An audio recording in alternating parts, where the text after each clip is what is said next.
Salam dan bahagia Bapak Ibu guru hebat. Berjumpa lagi dengan saya Lasmi, calon guru penggerak angkatan 11 Kabupaten Mamasa, Sulawesi Barat.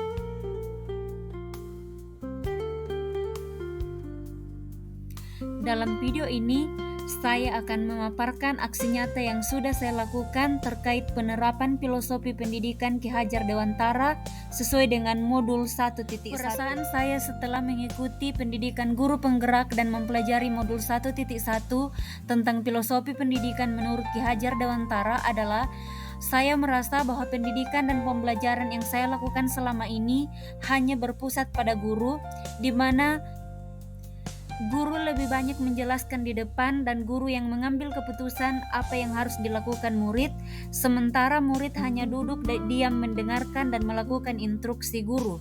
Padahal seharusnya pendidikan dan pembelajaran berpusat pada murid, di mana murid harusnya terlibat langsung mulai dari perancangan pembelajaran, aktif berpartisipasi dalam proses pembelajaran, hingga terlibat langsung dalam kegiatan evaluasi dan refleksi. Selain itu, murid harusnya diberikan kebebasan untuk mencari atau mengeksplor pengetahuan dengan cara mereka sendiri, menentukan cara apa yang ingin mereka lakukan untuk mencapai tujuan pembelajaran dan cara apa yang mereka inginkan. Yang kedua, saya merasa bahwa pendidikan dan pengajaran yang saya lakukan selama ini tidak memperhatikan karakteristik murid dan metode yang saya pakai sangat monoton, yakni saya hanya berceramah. Padahal seharusnya pendidikan dan pengajaran menyesuaikan dengan karakteristik murid seperti gaya belajar murid, minat dan bakat murid, kondisi murid, dan lain sebagainya.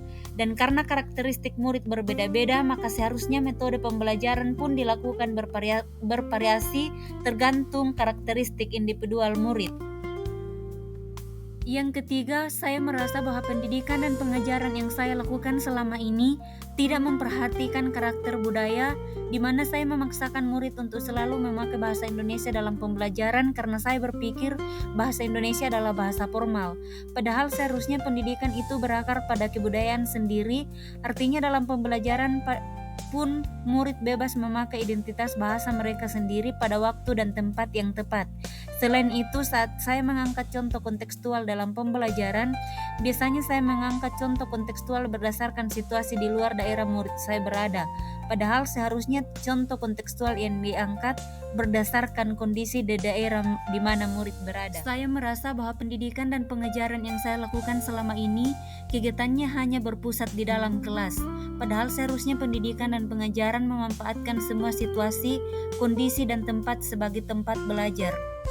Berikut saya merasa bahwa pendidikan dan pengajaran yang saya lakukan selama ini lebih menekankan pada kemampuan kognitif, padahal seharusnya kemampuan kognitif dan pembentukan karakter harus sejalan, sehingga dalam pembelajaran disiplin positif sangat ditekankan.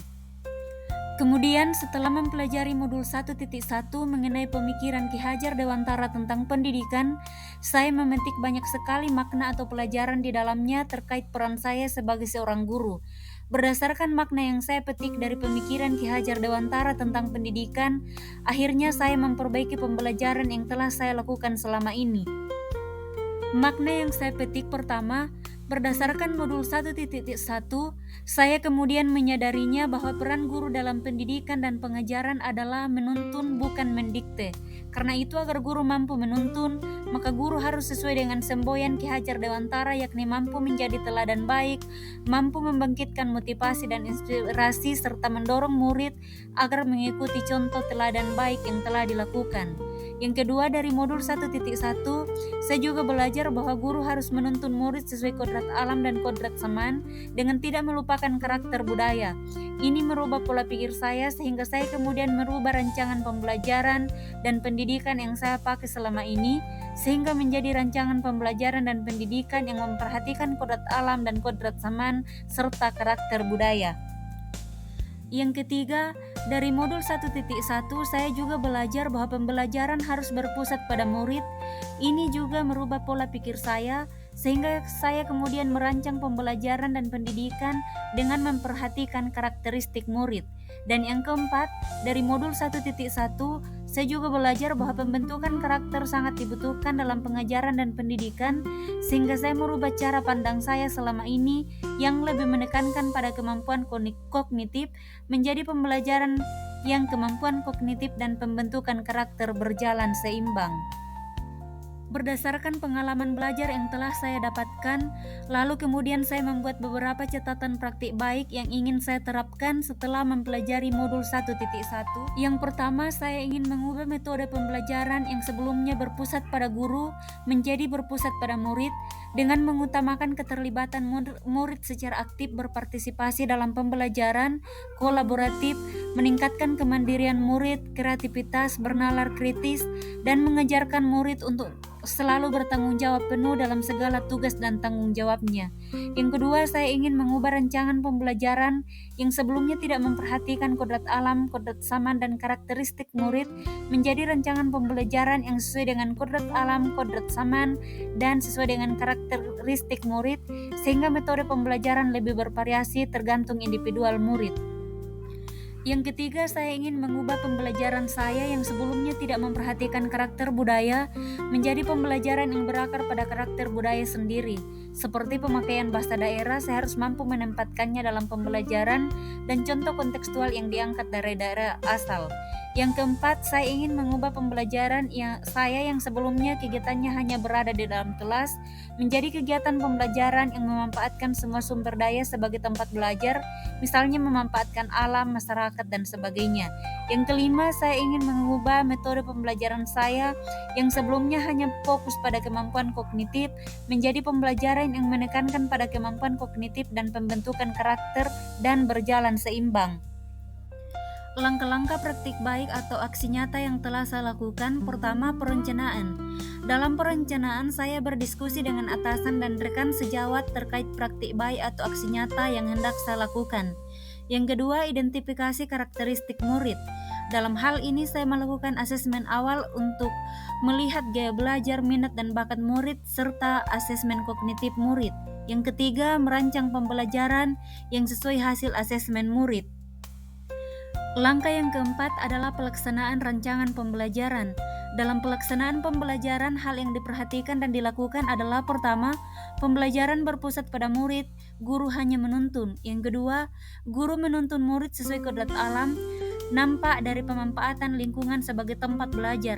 Yang ketiga, guru menuntun sesuai kodrat zaman, bisa nampak dari pemanfaatan teknologi atau apapun sesuai zaman saat ini. Yang keempat, memperhatikan karakter budaya sendiri, bisa nampak dari penggunaan bahasa atau contoh kontekstual yang digunakan dalam pembelajaran. Yang kelima, murid diberi kebebasan menggunakan berbagai metode yang mereka inginkan dalam pembelajaran yang dilakukan. Dan yang keenam, dalam kegiatan pembelajaran, disiplin positif sebagai pembentukan karakter murid.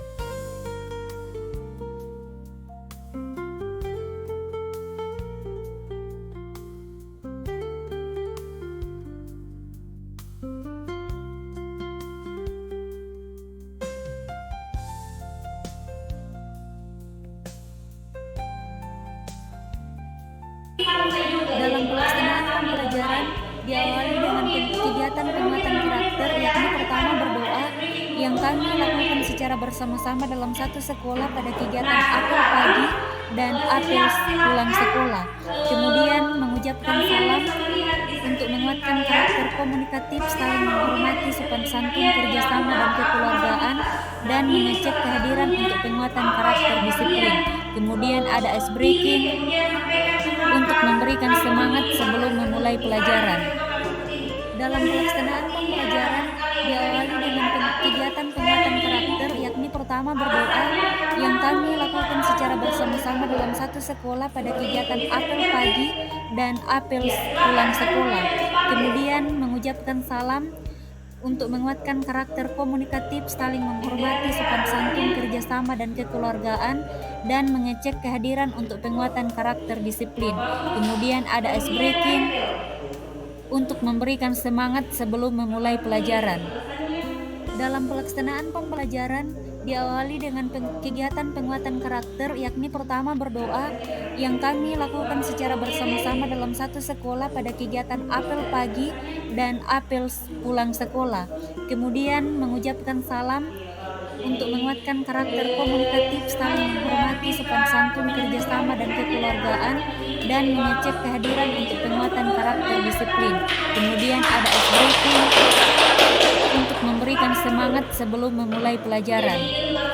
Dalam pelaksanaan selanjutnya dilakukan kegiatan apersepsi, di mana kegiatannya itu pertama mengaitkan materi atau tema atau kegiatan pembelajaran yang dilakukan dengan pengalaman murid dengan materi atau tema kegiatan sebelumnya, kemudian memberikan pertanyaan pemantik, kemudian memotivasi murid dan menjelaskan tujuan pembelajaran, langkah-langkah pembelajaran, dan penilaian.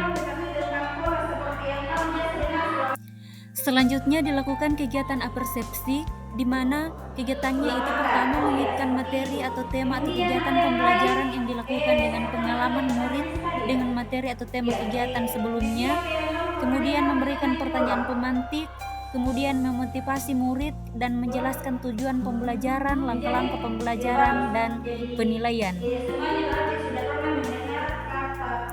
Selanjutnya dilakukan kegiatan apersepsi, di mana kegiatannya itu pertama mengaitkan materi atau tema atau kegiatan pembelajaran yang dilakukan dengan pengalaman murid dengan materi atau tema kegiatan sebelumnya, kemudian memberikan pertanyaan pemantik, kemudian memotivasi murid dan menjelaskan tujuan pembelajaran, langkah-langkah pembelajaran, dan penilaian.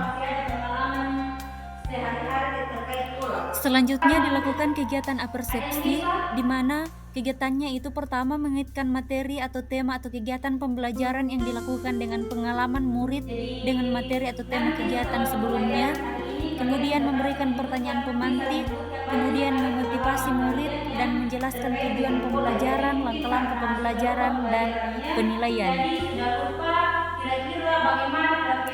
Selanjutnya dilakukan kegiatan apersepsi, di mana kegiatannya itu pertama mengaitkan materi atau tema atau kegiatan pembelajaran yang dilakukan dengan pengalaman murid dengan materi atau tema kegiatan sebelumnya, kemudian memberikan pertanyaan pemantik, kemudian memotivasi murid dan menjelaskan tujuan pembelajaran, langkah-langkah pembelajaran, dan penilaian.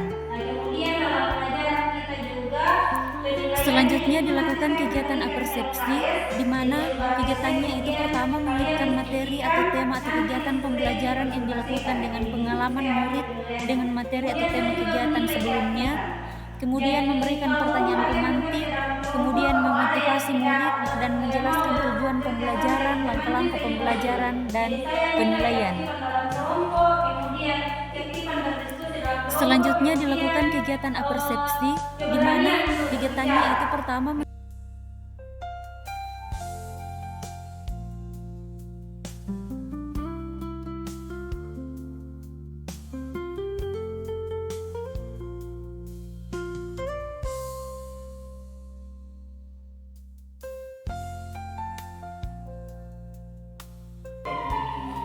kegiatan murid dalam kegiatan inti. Pertama, diskusi kelompok atau kolaborasi, di mana murid berdiskusi secara kelompok atau berkolaborasi dalam mencari materi dan juga mengerjakan LKPD. Kemudian murid melakukan presentasi mengenai hasil eksplorasi materi, kemudian presentasi mengenai hasil diskusi LKPD. Kemudian dalam kegiatan inti pembelajaran memanfaatkan lingkungan, juga memanfaatkan teknologi. Kemudian ada tanya jawab dan guru meluruskan hasil pekerjaan murid. Lalu dalam kegiatan penutup, kegiatan yang pertama adalah refleksi murid, kemudian guru menyampaikan arahan untuk pertemuan berikutnya dan penyampaian apresiasi untuk penguatan-penguatan, kemudian guru melakukan refleksi diri. Lalu dalam kegiatan penutup, kegiatan yang pertama adalah refleksi murid, kemudian guru menyampaikan arahan untuk pertemuan berikutnya dan penyampaian apresiasi atau penguatan-penguatan, kemudian guru melakukan refleksi diri. Lalu dalam kegiatan penutup, kegiatan yang pertama adalah refleksi murid, kemudian guru menyampaikan arahan untuk pertemuan berikutnya dan penyampaian apresiasi atau penguatan-penguatan, kemudian guru melakukan refleksi diri. Lalu dalam kegiatan penutup, kegiatan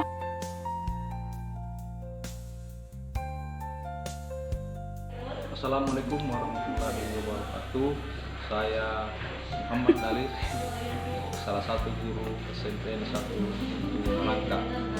Saya sangat terkesan dengan proses pembelajaran yang dilakukan oleh ASMI, di mana sudah sangat sesuai dengan pemikiran pihak Utara, di mana siswa tidak hanya belajar dalam kelas, tetapi proses pembelajaran yang dilakukan lebih fleksibel, lebih banyak kegiatan-kegiatan yang dilakukan di luar seperti menjelajahi alam, melakukan observasi lingkungan dan sebagainya. Sekian. Selamat pagi, saya Hermin, saya guru di SMPN 1 Guntung Malangka.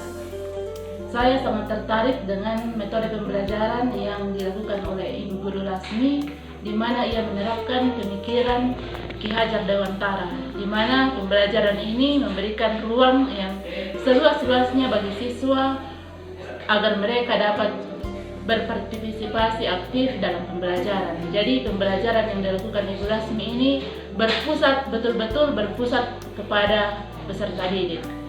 Dan melalui pembelajaran ini saya sangat termotivasi untuk melakukan pembelajaran yang serupa yang membuat peserta didik dapat berpartisipasi dalam setiap pembelajaran yang saya lakukan. Sekian dan terima kasih.